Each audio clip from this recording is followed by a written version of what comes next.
Drs. Lee and Prentice, I really appreciate the strong manner in which you declared that aborted fetal tissue in general, is not necessary when we have the alternatives before us for scientific research, and that no one will suffer for lack of vaccines and other issues similarly if the fetal tissue research is not taking place. So let me just kind of run on that, because obviously the 800-pound gorilla in the room is we know that aborted fetal tissue is being used. We do know that abortion providers, for an example, Planned Parenthood or whatever,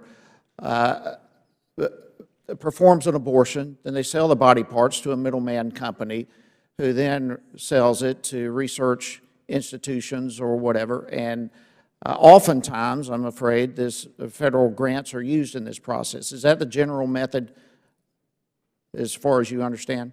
Yes, that's exactly the method by which people obtain fetal tissue. Okay.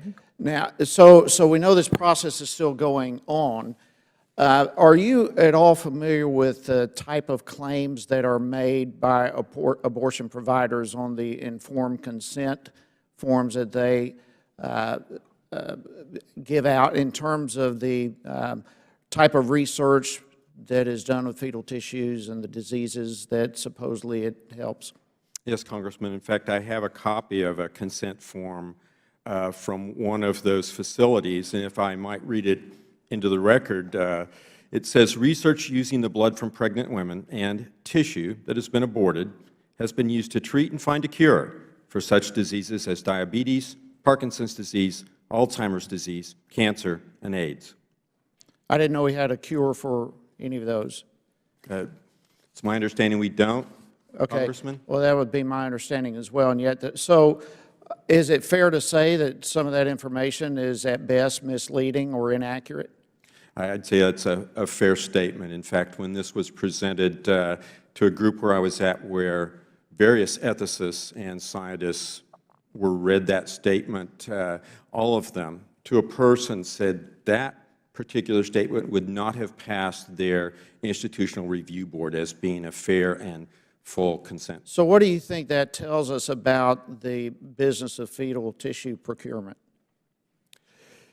My read of that, Congressman, would be that it's misleading, certainly, in terms of making people think that there have been great strides made with fetal tissue. And again, my contention would be that it has not been very successful medically, and that there are many other alternatives that are better science. Okay, so let's get to a little more specifics that perhaps we don't want to say. When a mother agrees to donate an aborted baby, how does the abortion provider then harvest the fetal tissue and organs? Dr. Lee?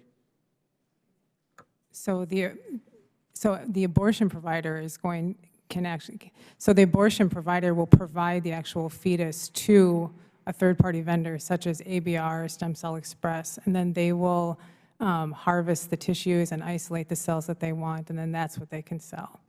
Okay, and they do sell? They do sell them.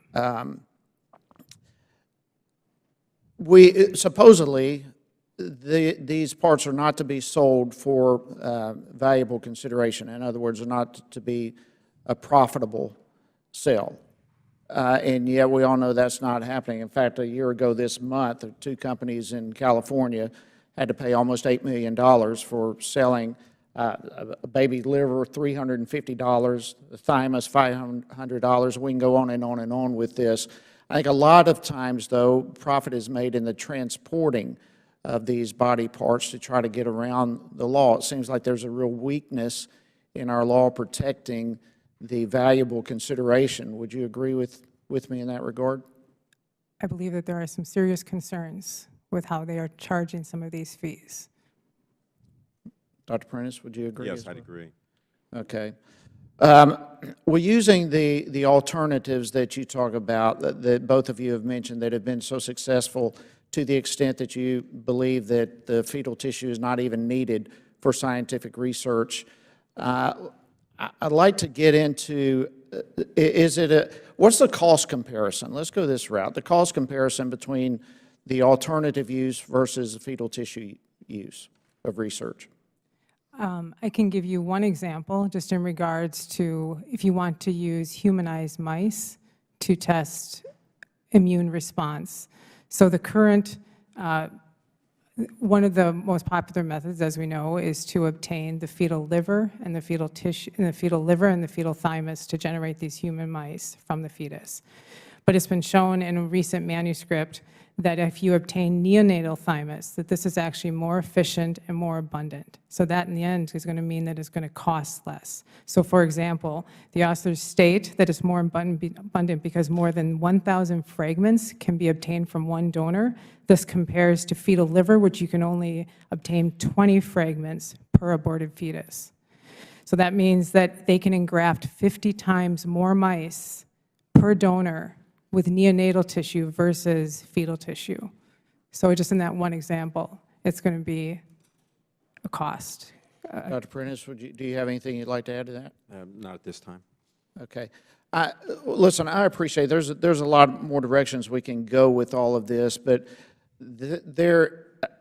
I appreciate the fact that you both stated emphatically that tax dollars do not need to go further towards the fetal tissue research, and I am deeply appreciating your commitment in that regard. It seems to me that there's a lot of talk these days about a wall being built. I think emphatically there should be a wall built between the taxpayer dollars and the use of those dollars going toward aborted baby parts and the research thereof.